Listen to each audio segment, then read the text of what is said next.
All right, I'm Eli Maka. I'm the CEO of Maka PSM, and I don't know if you've ever seen on YouTube these reaction videos, but man, I thought I'd just do one for the recent update to IIAR6. Last edition was published. Actually, the first edition was published in 2019, which replaced bulletins number like 109, 110. So this is the first revision, in a sense, of IIAR6, and so it's been a long time coming. I know the industry has been looking for some changes to be made in that kind of first standard, myself included. I've submitted comments on this, and so I'm not. I don't claim to be the foremost expert on it, but I've definitely been keeping tabs on it. Excited to see it come out. So I thought I'd kind of do just a live reaction of some of the changes we're going to see, and maybe just talk through what the impacts are going to be to our industry, to ammonia refrigeration. So let's go ahead and jump into it. I'm going to start by, they put this helpful kind of detailed article enumerating the changes, I suppose the substantial changes from the 2019 edition to the 2025 edition. So let's go ahead and get into this. So terminology and definitions. So new terms introduced. Automatic record keeping, defined as a collection of operating conditions without human input. Sure. Yeah, there's a lot more digitalization, if that's a word. Automatic reading. A lot of clients I've talked to have explored that. Do we need to be putting eyes on every one of these parameters every day? And so, yeah, it makes sense to put some definition there. A qualified inspector, now explicitly defined, including independence requirements for fifth-year inspections. Okay, I thought, interesting. I'm curious to see, how that's defined. I thought they did a decent job last time. Okay, clarified terms, frequency. Now includes both calendar and runtime basis with detailed intervals and flexibility for adjustment based on system history. So they had some of that in the last edition. I'm curious to see. They must have put some more kind of flesh on the bones there on that definition.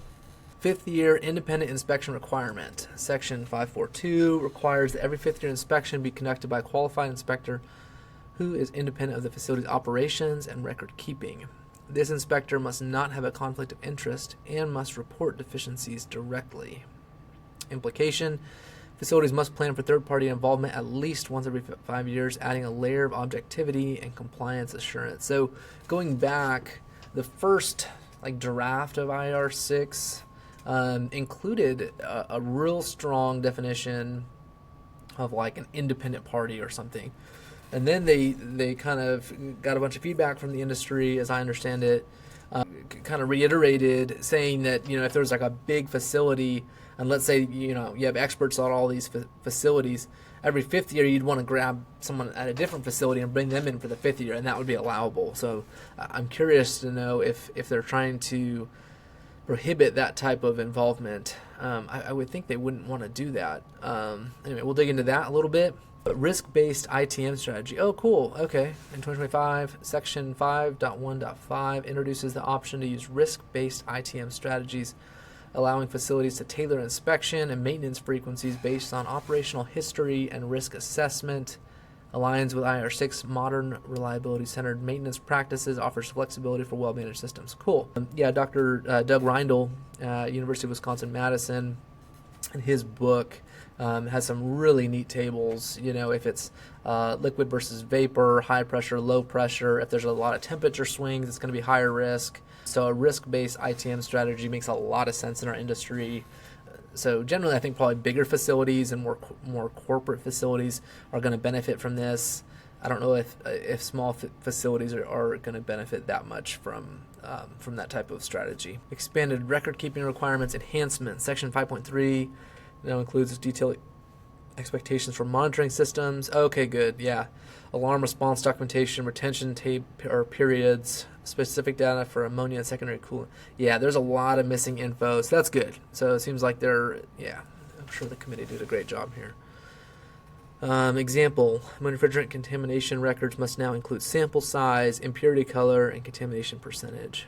Interesting. Update ITM frequencies, clarifications, minimum maximum intervals are now explicitly defined for each frequency where applicable. I thought they kind of had that. There's a chart that I always referenced. Must have been missing something I didn't see. Appendix A, explanatory material. New feature. Appendix A provides detailed explanations for starred sections throughout the standard. Okay, good. So I'll have to check that out. That's something that all the IIR standards do at some level, is if they kind of have the asterisk there, you'll see in the appendix with the same reference number, but it'll be A dot whatever the reference is. So if it's 5.1.1, it would be A dot 5.1.1. It'll provide explanatory material. So it looks like they just kind of built that out more in Appendix A for IIAR6 here.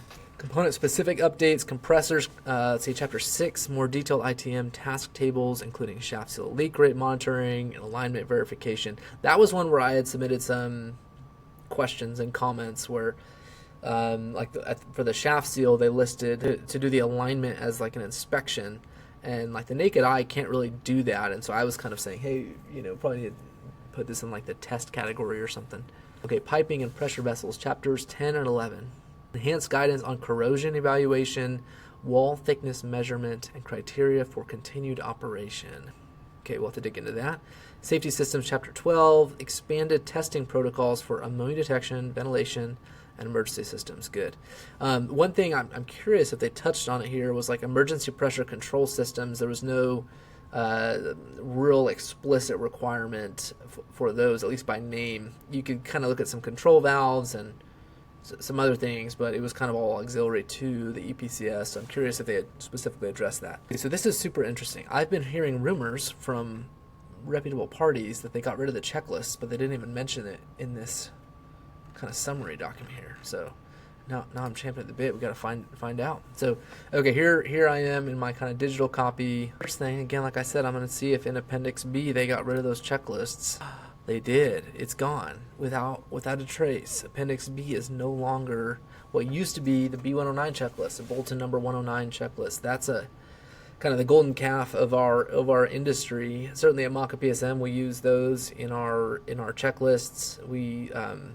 They resemble the Appendix B checklist from IIAR6 2019. So we have a lot of work on our hands to kind of reconfigure our MIA checklist. So yeah, we'll definitely get right on that. I know, talking to some folks in our industry, there was a lot of problems with it. And having used it myself, the checklist would often, it cover things that are really more of an IIAR6 thing, where it's like a startup question, or even like a design question, like, is this pressure vessel suitable for ammonia? Well, shoot, I hope so. We shouldn't be asking that question every year. That should be a question in the design phase. There's a lot of things that it was asking for things that weren't in the tables, which is the mandatory section of the standard. And then there were things that were I think even missing from the tables. And so it's ultimately a good thing to go away from. I like the consistency of the checklist. I'm used to it. That's what we've used. But ultimately, it'll be a time saver for consultants, for contractors, and ultimately for end users who are actually performing these ITM tasks. So yeah, it's a good thing. Sad to see it go. So long, B109 checklist. So long, Appendix B of IIAR6. It was good while we had you, but we put you to bed. Yeah, bummer.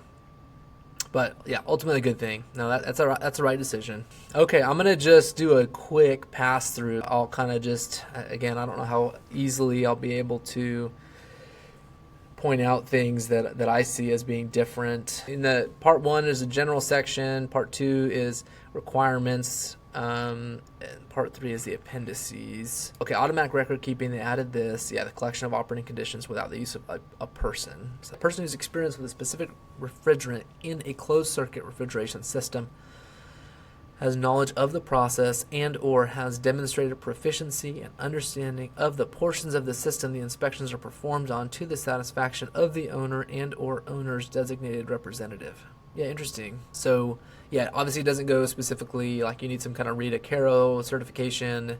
That's what we push all our consultants and engineers toward.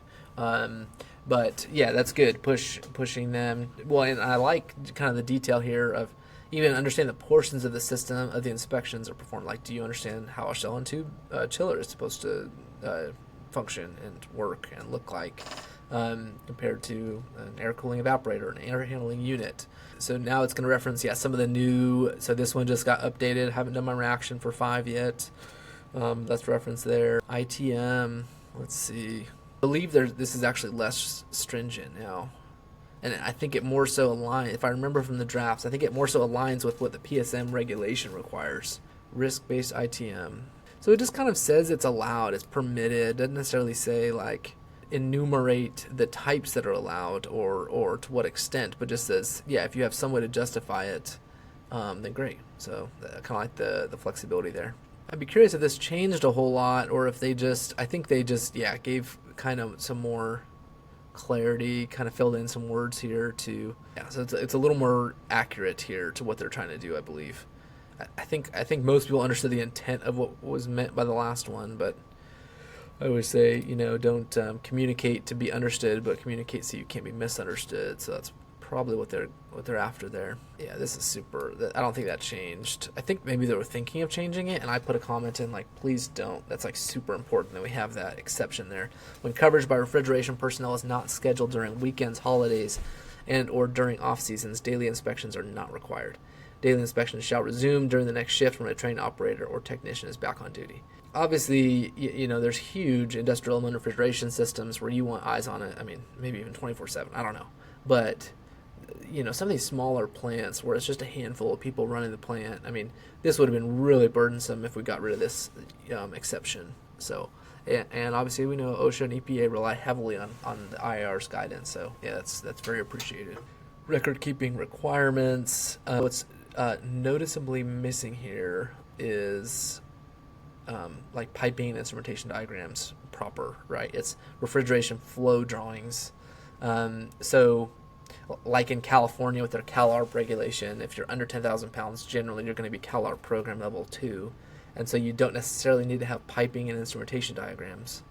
You can get away with just having some kind of block flow, process flow diagram. And so I think IIR is trying to align here, right? They're not going to make like these small facilities have P&IDs, because I know how expensive they are. We do those, but man, I don't know how you manage a system without them. So, but again, in the spirit of being business friendly, not requiring them. So, is this new? Where monitor control is used in lieu of a daily record keeping activities performed by a person, alert messages shall be sent to a monitored location if operating conditions exceed the normal programmed operating parameters for longer than 5 minutes. The alert messaging system shall be tested at least once and in accordance with the standard's task frequency to ensure notifications are sent and received. That's excellent. That's a great kind of safeguard. So if you're going to rely on that, it better be working. So that would be, if you do PHAs, that would be a good like safeguard to be thinking about, is if you're using some kind of automatic record keeping system, are you testing that that control, whatever it is that is on this automatic record keeping system. And lack of functional instrumentation does not reduce record keeping requirements. So if you're lacking a gauge or something, that doesn't give you the freedom to just not record it. So interesting. Okay, so here's where they said they got some more info. Secondary coolant record shall indicate the type of fluid, equipment identification, equipment location, quantity added or removed, and the date. Other fluid information necessary for the process shall also be included, such as pH or the solution composition. For secondary coolants which contain a component with a freezing point equal to or greater than the saturation temperature of the corresponding refrigeration system, the freeze point or specific gravity of each independent secondary coolant circuit shall be measured and recorded prior to charging and after charging to determine if the secondary coolant concentration is within the operating limits.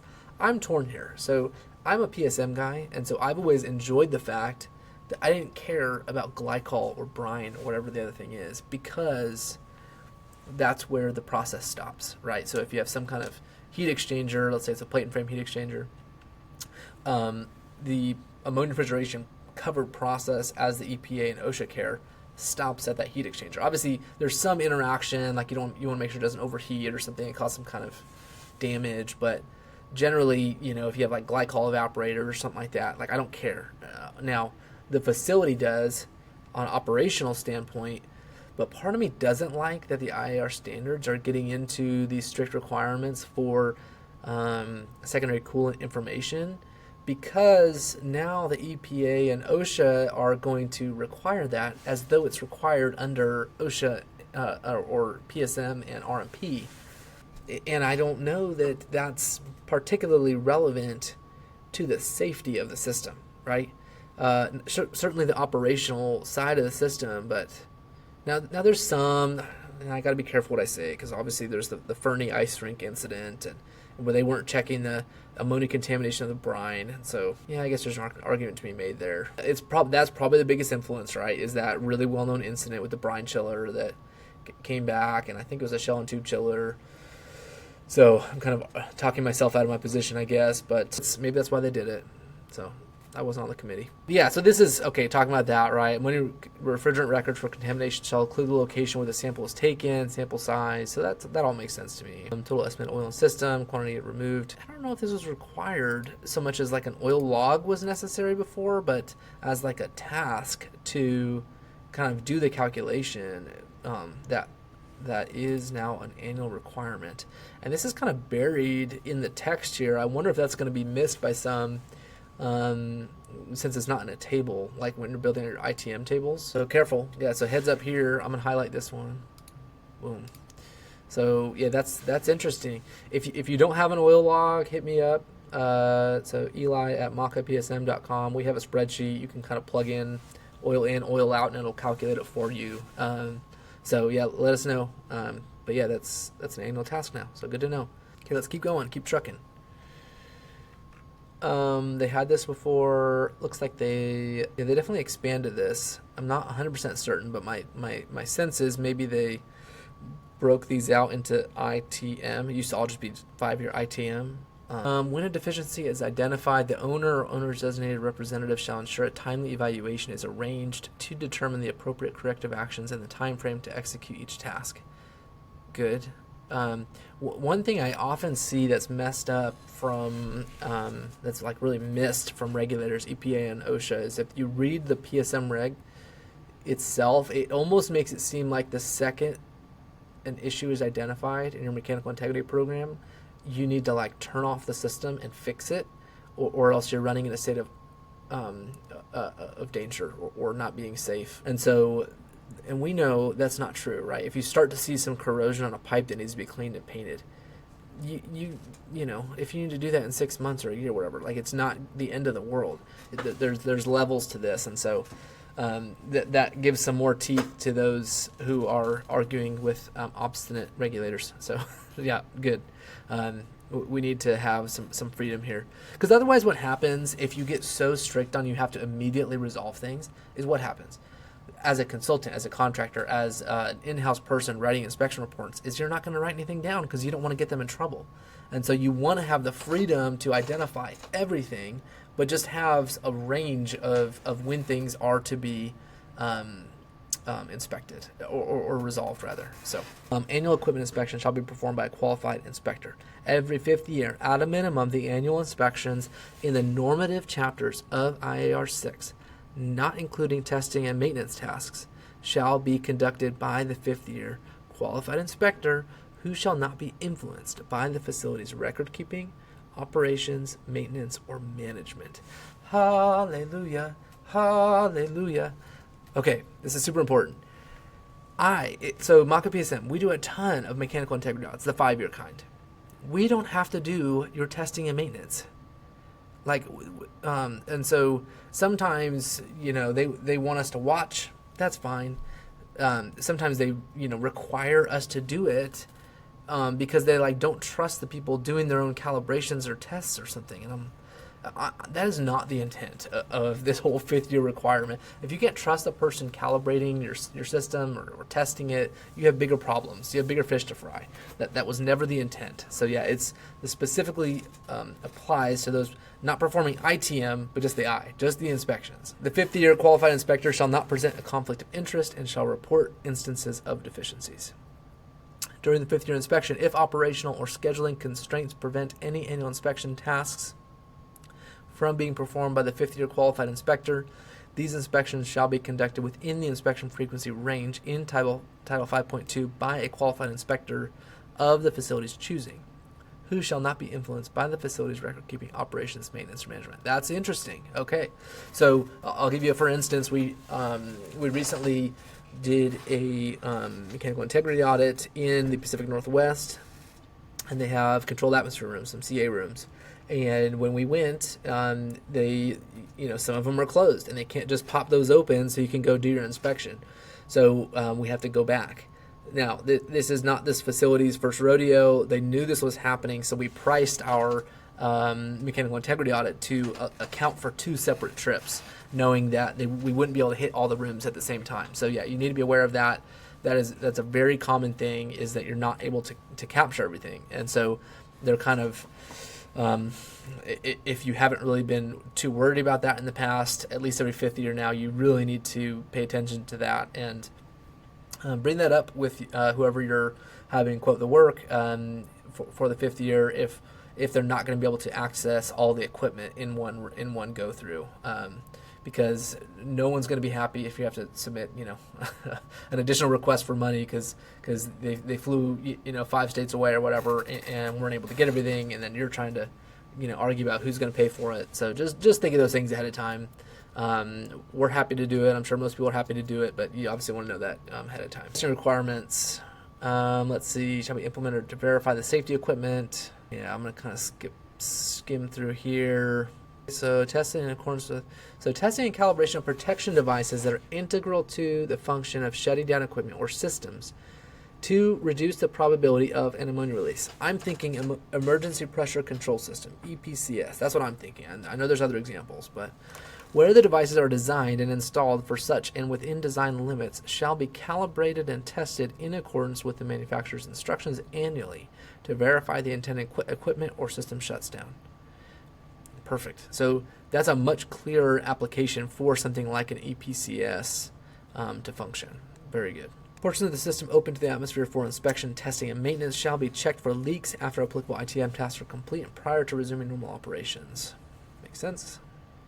Okay, maintenance using an open flame, arc welding, or other hot work requires a hot work procedure, a hot work permit, or both to reduce the risk of fire or explosion. What's interesting and what's left out are sulfur sticks. I wonder if that came into the equation because there was that OSHA letter written. I know who requested it. Jeremy Williams had good reason to do so, actually, because he had a lot of clients who were getting kind of hammered on that issue.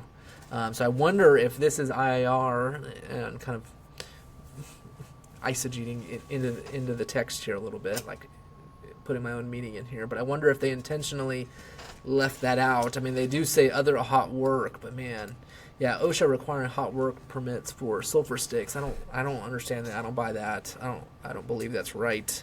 Oh, let's see. The use of I got ahead of myself here. The use of matches, lighter, sulfur sticks, welding equipment, similar portable devices shall be permitted except while ammonia charging, transferring, or removal is being performed, or oil draining or charging is being performed, or the ammonia concentration is greater than 150 ppm. Awesome. Yeah, so they attacked that head on. So they're kind of going, hey OSHA, we hear you. Yeah, there's a little bit of risk. So as long as we use them when we're not in these conditions, we're fine. So when you're ammonia charging, don't use them. Transferring, removal is being performed. Yeah, not while oil draining or charging is being performed, and then the ammonia concentration being greater than 150. So good. So if you have here's how I'm thinking of it. If you have your portable ammonia monitor, but you're really, that's not good for finding the source of a leak. Oftentimes they'll kind of get you in the ballpark, maybe in the general region. But you need the sulfur stick to really identify the actual source of it. And as long as that doesn't get over 150 while you're searching for it and you're not draining oil or something else, then you're fine to use a sulfur stick. I like that a lot. Let's see, compressor oil permitted to be stored. Okay, here was one. Yeah, this was one I commented on. So let's see what they said. Compressor oil is permitted to be stored in machinery rooms outside of fire-rated cabinets if the containers or barrels do not obstruct the pathways to eye wash and safety showers and do not obstruct emergency egress routes. Well, so my comment was not implemented, which is fine.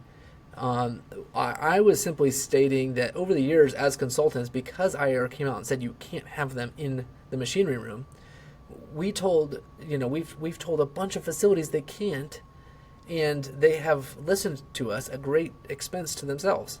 So whether they bought flame retardant cabinets, or they maybe built a shed outside the machinery room, or they bought rollers to move them around on. So anyway, so it was like, hey, if you're going to flip-flop here, have some explanation as to maybe the fire rating of the oil, or flash point, or kind of put some explanation behind it. But regardless, if you never implemented that, good for you that you didn't listen to the rules, because now that's no longer required. So you're allowed to have compressor oil in the machinery room now, so that's good. Ammonia compatible lubricant shall be applied to protect exposed directing acting valves. Yeah, okay. Out of service. I get clients asking about this all the time, where they think they don't need to do anything because they've labeled it out of service. So this is good. Okay, the pressure of equipment isolated from a system that remains charged with refrigerant shall be verified at least monthly to ensure that refrigerant has not been migrated back into the equipment. ITM tasks that were deferred while the equipment was out of service shall be completed for one of each frequency. Yeah. So this is super helpful. I don't remember if this was in the last one, but basically, if you shut down a portion of the system for a year or 2 years, you're now behind on all those daily, weekly, monthly, quarterly, semi-annual, annual tasks. And all you need to do is do all of them once. And so that's going to be a check kind of across the board for that piece of equipment. Well, I'm going to see if I can go kind of quick through the rest of these. I don't know how much we can dig into here without this becoming a multi-hour long video. Okay, so they adjusted oil analysis to semi-annual. So that was one I kind of saw the writing on the wall a number of years ago, because I was seeing refrigeration contractors and manufacturers going, hey, annual is not enough for our compressors. You need to go at least every 6 months. And ultimately that shouldn't be too bad a burden on facilities. I mean, just taking a sample it isn't going to break the bank generally. It's going to help you catch things much sooner. So yeah, inspect for rotor axial play and driven rotor shaft. So yeah, it's not some kind of like visual inspection. So we're now in the maintenance category, so ITM. So we're not in the I category, we're in the M category. So inspect for rotor axial play and driven rotor shaft. So actually some kind of maintenance task there. Inspecting vanes, if you're that kind of compressor. Oh yeah, let me see. So this would be on the compressor. I need to go back to the testing one. There's something really important that high liquid level cutout.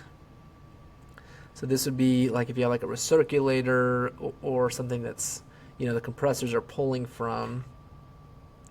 How often do you need to test those high liquid level cutouts, and what constitutes a test? Is it just kind of flipping it and seeing if the electrical components activate, or is it a functional, actually like raising the liquid in? Is it the whole vessel? Is it just the float column? Those are all hot topics for debate. So let's see. The high liquid level cutout devices and shutdown circuits shall be tested such that if a high liquid level in a vessel could result in the carryover liquid refrigerant to compressors, those associated compressors will shut down or be prevented from operating. Okay. High liquid level cutout devices and shutdown circuits shall be functionally tested to activate the high liquid level shutdown while taking care to prevent vessel overfilling or causing carryover of liquid refrigerant to associated compressors. I had recommended that they do the real functional test, move that to every 5 years instead of once a year. And I thought they were going to go with that, but I think they found a different alternative here. Let's read this next section. To avoid operational disruption by repeated compressor shutdowns, and where there is only one compressor shutdown control circuit utilized by all of the safety cutouts, it is permissible to test one of the cutouts, such as the low suction pressure cutout, to verify the control circuit actually shuts down the compressor. The remaining cutout tests for that compressor can be verified by the activation of the compressor's cutout and verifying the compressor does not start. No. Okay, that doesn't really do it. So, I need to sit and think about this for a minute. they kind of gave a qualifier here. Shall be functionally tested to activate the high local level shutdown while taking care to prevent vessel overfilling or causing carryover. So I think they're still going to require like a functional test, not just the electrical components, but something like filling the column. Probably not the whole vessel. That would be unsafe. But they are going to require it once a year. That's surprising. That's a big requirement. That's a lot. I know most people are only doing that every 5 years. So, but I mean, having witnessed them, I mean, they do fail, and that's a you don't want those to fail. So, compressors are expensive. So, yeah. All right.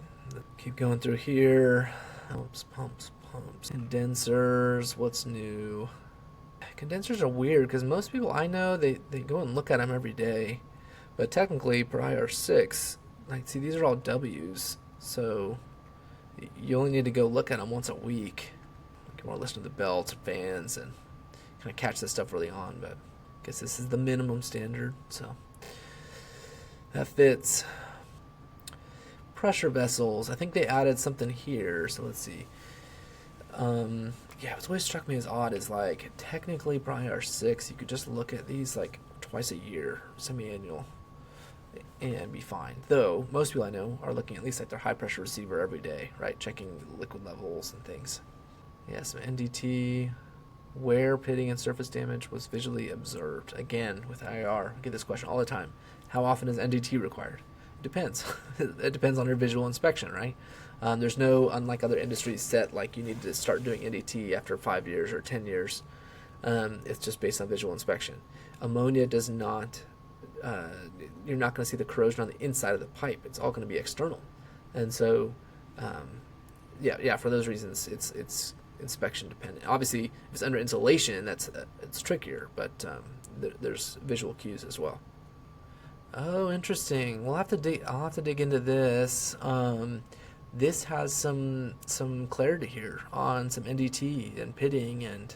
So where pitting, surface damage, general corrosion, or combination thereof has materially reduced the vessel wall thickness beyond its permitted corrosion allowance, the owner shall proceed in a timely manner with an analysis or using the following criteria to develop suitability or to determine suitability for continued operation. For line or crevice corrosion, the depth of the corrosion shall not exceed 25% of the original wall thickness, which might seem like a lot. I've seen some allowances where it's like you only need 30% or of the original wall thickness for pipes and different charts I've seen.